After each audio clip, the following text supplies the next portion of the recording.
오늘 한번 알아볼 내용은 이거 뭐 자주 올라오는 질문은 아닌데 가끔 이렇게 곤란이 있어서 질문을 한 분이 가끔 있어서 다루게 됐는데요. 이 자전거를 구입하고 나서 얼마 있다가 이 앞에 서스펜션 포크가 이렇게 튀어나온 부분이 이렇게 주저앉는다고 해야 되나요? 이렇게 돼서 곤란을 겪는 경우가 있습니다.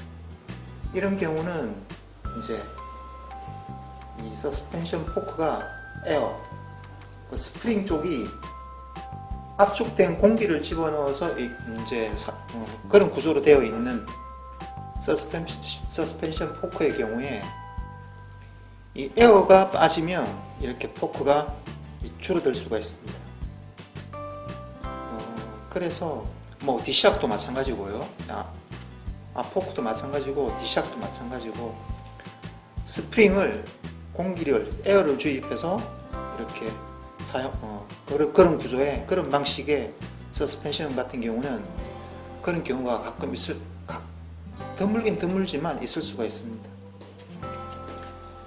자, 그때는 이제 바로 뭐 가까운 데에 뭐 자전거 정비를 맡길 만한 전문점이 있으면 거기에 의뢰를 해도 되지만 멀리 있다거나 아니면 또 수입사에 뭐 바로 보내야 된다 이럴 때 한 번쯤은 체크하고 보낼 필요가 있습니다. 왜냐면 이제 간단하게 해결이 되는데 뭐 보내고 뭐 정비를 의뢰하고 왔다 갔다 하면 그것도 좀 번거로운 부분이 있겠죠. 그때는 이제 뭐 어떤 걸 해줘야 되냐면은 일단 무조건 포크가 주저앉았으면은 이제 에어를 다시 한번 넣어 봐야 됩니다. 자, 어떤 식으로 하냐면은 이거는 뭐 예전 영상에서도 이렇게 이야기했지만 이렇게 생긴 것도 있습니다. 보통 이렇게 많이 생겼죠. 이 부분을 이렇게 열면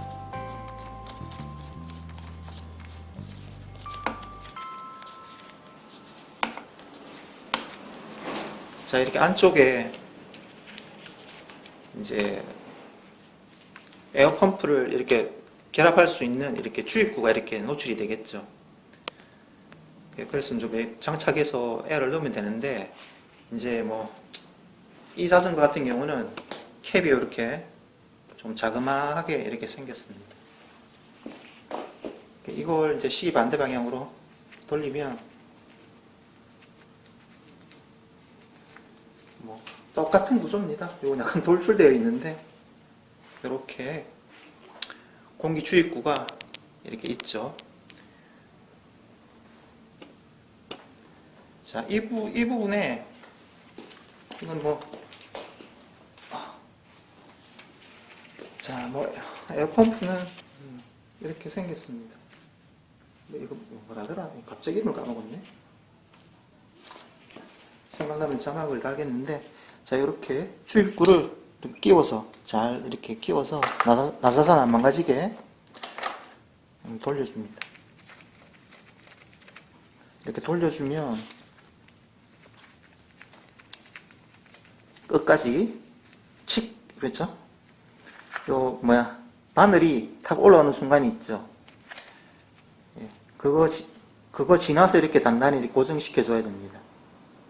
자, 이 상태에서 샥펌프라고 하는구나, 보통. 이거 누르면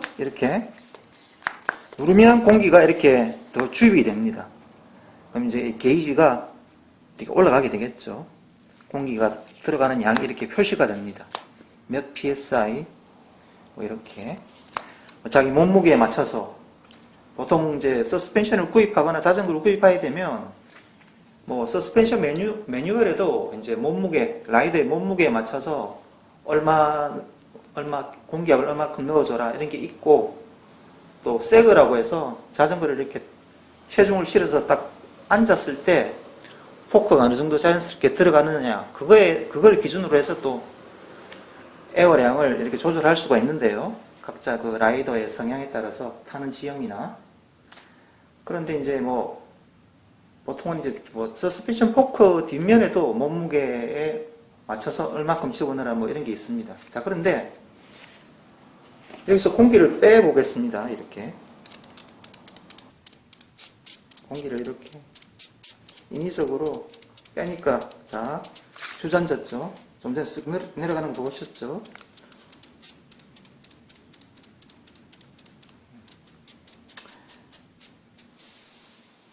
쑥 이렇게 더 막 완전히 빼니까 자, 이렇게 아까는 튀어나와 있던 이 스텐션 튜브가 이렇게 쭉 들어가 버렸죠.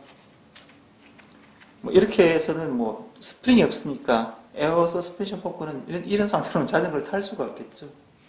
그래서 인위적으로 이렇게 빼지도 않았는데 뭐 하룻밤 구매하고 나서 조금 타다가 뭐 어느 날 일어나 보니까 이렇게 줄어든 데다가 뭐 이렇게 되면 거의 뭐 스프링이 없기 때문에 이거는 뭐 리지드 포크랑 비슷하게 되어버렸는데 이러면 탈 수가 없겠죠.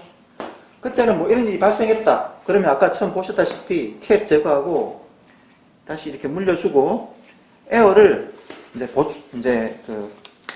다시 이렇게 보충을 해봅니다. 자, 에어를 이렇게 집어 넣어주면, 자, 정상적으로 이렇게 튀어나오죠. 그죠? 푹푹 튀어나오죠. 자, 뭐 일단은 뭐 집어 넣었다. 자기 몸무게에 맞춰서 아니면 매뉴얼에 따라서 이렇게 뭐 압력을 게이지 보고 뭐 집어 넣었다 치고 하룻밤이나 뭐 하룻밤 정도 또 있어 봅니다. 빼고 뭐 이렇게 원 상태로 이렇게 캡을 이렇게 복귀시켜 난 다음에 이제 재확인하는 과정이겠죠. 이래서 또 뭐 하룻밤 정도 됐는데 다시 또 포크가 이렇게 주저앉았다. 아, 그러면 이 에어 서스펜션 내부 안에 시스템 내부에서 에어가 어느 쪽에서 새고 있다는 거겠죠. 새니까 이렇게 이런 일이 발생했는데, 새는 일은 이제 내부 부속이 뭐 문제가 생겨서 빠지면 이거는 뭐 이제 일반적인 자전거 사용자가 그 부속을 구해서 정비하기가 그렇게 간단치는 않습니다. 뭐 할 수는 있는데 뭐 사람이 하는 일이라 뭐 못하는 게 없겠습니다만은, 또 오래된 포크 같은 경우에는 또 안에 실링을 구할 수가 없기도 하고. 근데 이런 자전거를 구매하고 나서 얼마 안 돼서 이런 일이 발생했다 하면 이제 거의 대부분 이 안쪽이 슈레더 밸브에서 문제가 발생했을 확률이 상당히 높습니다. 그러니까 AS 신청하거나 자전거점에 가기 전에 일단은 에어를 집어넣어서 하루 정도 있다가 빠지나 안 빠지나를 보고, 그런데 공기 보충해 줬더니 안 빠진다.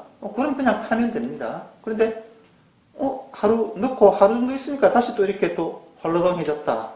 그때는 이제 다시 이거 열고 에어를 이제 빼주는데, 요건 아까하고 했던, 아까는 이제 서스펜션 포크 샷펌프를 이용했는데 뭐 이렇게도 뺄 수 있습니다. 그러니까 뭐 드라이버 같은 거, 작은 사이즈 같은 거 이렇게 끼우고 위쪽에서 요 밸브 꼭지 부분을 이렇게 누르면 에어가 빠지는데, 이 상태에서 그냥 누르면 에어 안쪽에 그 오일이 튀어나올 수도 있으니까 뭐 이렇게 청 같은 걸, 안 쓰는 청 같은 걸 끼고 누르면 빠집니다. 씩 하면서 쑥 들어가서 이렇게 누르면, 이렇게 하면 이쪽에 위에 꼭지 부분에 보면 돌기가 있습니다. 이걸 이렇게 눌러주면 에어가 빠집니다. 에어를 완전히 빼주는 게 중요합니다. 네, 이렇게 눌러주면 이제 에어가 다 빠졌습니다. 그 다음에 이제 우리 왜 예전에 튜브 영상에서 이제 바람 빠지는 그 영상에서도 말씀했다시피 밸브가 꽉 잠기지 않으면은 프레스타 밸브에서도 밸브 코어가 분리되는 거 예전에 보셨죠, 영상에. 그것도 꽉 안 조여져 있으면 펑크가 안 났는데도 그 공기가 꼭 펑크 난 것처럼 타이어에 공기가 빠져버렸더랬죠. 서스펜션 포크도 마찬가지로 이 밸브가 느슨하게 잠겨 있으면 워낙 많은 양을 갖다가 대량으로 생산하다 보니까 뭐 서스펜션 포크 제작하는 회사가 여러 회사에 납품을 하는 경우가 상당히 많습니다. 하다 보면 사람이 실수를 할 수가 있겠죠. 그래서 이거는 뭐냐면은 이거를 뭐라고 불러야 되나? 이거는 타이어 회사에서 나오는 이거는 지인한테 얻은 건데요. 이걸 뭐라고 하냐면은 타이어 밸브 코어 드라이버 이렇게 검색하면 이 공구가 나옵니다. 이거는 자전거 가게에서는 따로 별도로 판매하는 걸 모르겠습니다. 잘 있긴 있는데 잘 못 봤고 있긴 있는데 그게 고가입니다. 제가 알기로는 그 일본 회사 호잔사에서 이거 판매하는 걸로 알고 있는데 그거 말고 그렇죠. 그 그러니까 뭐 포탈에서 쇼핑 검색란에 좀 전에 이야기했던 그 타이어 밸브 코어 드라이버 이렇게 검색하면 그 하나에 800원짜리도 봤습니다. 이거 상당히 공구가 저렴합니다. 저렴한 거는. 꼭 이렇게 안 생겼더라도 뭐 짧더라도 관계없습니다. 끝이 이렇게 홈이 이렇게 딱 파여져 있어서 안에 이제 밸브 코어를 이제 슈라드 밸브를 뺄 수가 있는데요. 쪼을 수도 있고 뺄 수도 있고 어떻게 생겼는지 한번 빼보겠습니다. 근데 요 홈이 안에 밸브에 이렇게 딱 장착이 돼야 되거든요. 크게 어렵진 않은데 잘 끼워서 돌려오면 이렇게 홈에 딱 끼는 느낌이 딱 나옵니다. 나오면 이렇게 시계 반대 방향으로 이렇게 돌리면 일단 어떻게 생겼는지 보여드리기 위해서 빼보는데요.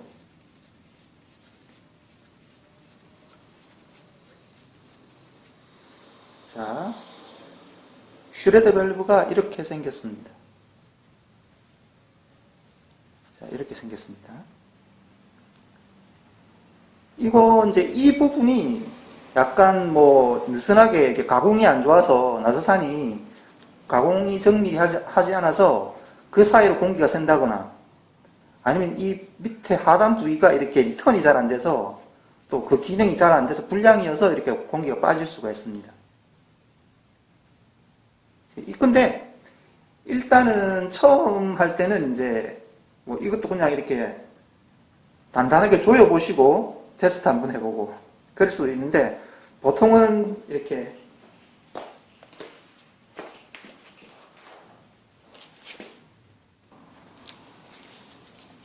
요 밸브 끝에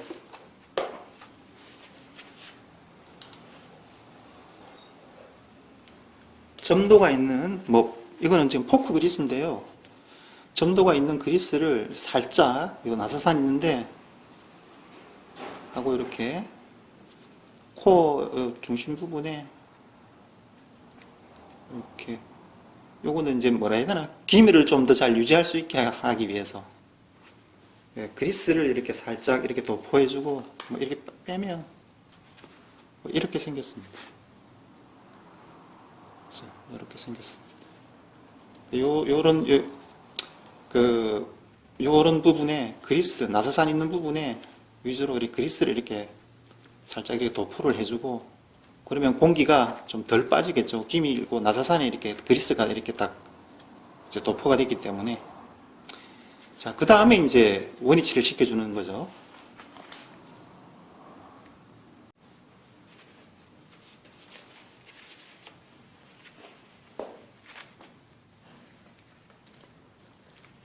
원위치를 시켜주면 되겠습니다.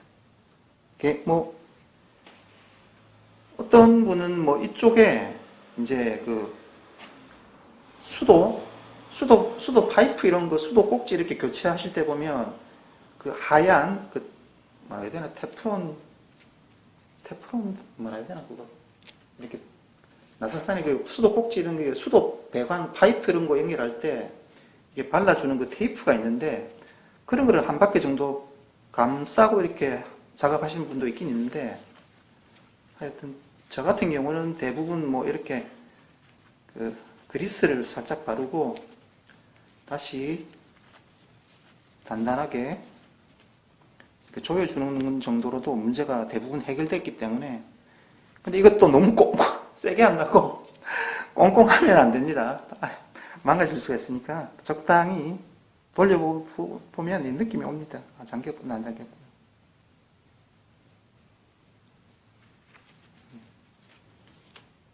그래서 이렇게 빼면 됩니다. 아유, 힘을 좀 줬더니 잘 안 빠지네요.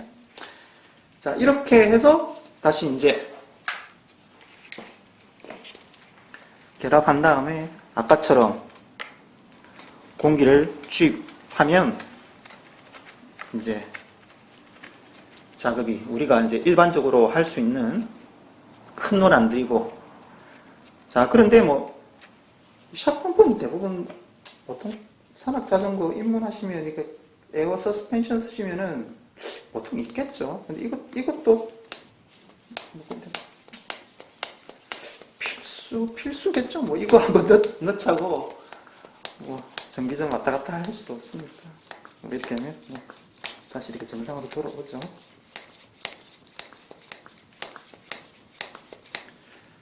자, 뭐 그런데 뭐 이렇게 해서 이제 문제가 해결될 수도 있는데, 만일 이 슈레더 밸브가 이제 불량이다. 불량이면 이거는 검색을 어떻게 하냐면 타이어 밸브 무시, 타이어 밸브 에어 무시 뭐 이렇게 검색하면 그 일본 말인 것 같은데, 무시라는 말이. 그렇게 근데 다르게 검색하니까 잘 안 나오고, 그렇게 검색하니까 자동차 타이어용으로 이렇게 팝니다. 그것도 그 1,000원 이하의 가격이거든요. 뭐 800원대가 있던데, 그걸로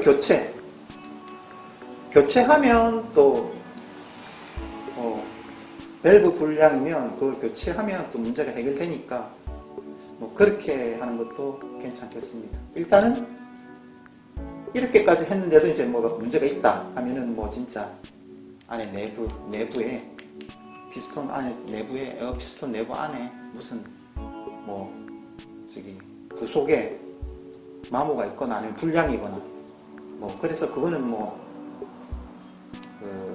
대리점을 통해서 AS를 뭐 신청을 하든지 아니면 수입사로 연락해서 한 다음에 뭐 바로 보내는 게 바로 보낼 수도 있겠죠. 요새는 바로 받기도 하는 것 같습니다. 근데 뭐 입문자들은 보통 대리점을 거치는 게 좋죠. 뭐 포크 분리하는 방법도 또 힘들 수가 있으니까. 자, 어쨌든 오늘은 이제 이거 가끔 곤란을 겪는 분들이 있어서 한번 생각난 김에 다뤄봤습니다. 크게 돈이 안 드니까요. 또 작업이 그렇게 어려운 것도 아니고, 다만 주의해야 될 부분은 이런 작업할 때는, 특히 에어 서스펜션 작업할 때는 어떤 작업을 하든지 무조건 일단 공기를 무조건 뺀 다음에 뭐 이렇게 건드리든지 해야 된다는 거. 왜냐면 압축되어 있는 공기가 갑자기 엉뚱한 걸 건드리면 이렇게 빵 하고 튀어나올 수가 있으니까요. 또 뭐 괜히 그러면 또 부상을 입을 수도 있고 하니까 그런 부분 조심하시고, 또 이거 코 잠글 때 너무 또 막 사람 힘 줘서 꽁꽁 하면 안 된다는 거. 그럼 오히려 망가질 수가 있으니까 그 정도만 주의하시면 되겠습니다. 네, 아이고, 마무리는 뭐 이렇게 닫아주면 되겠죠. 안전하고 즐거운 자전거 생활 하시기 바랍니다.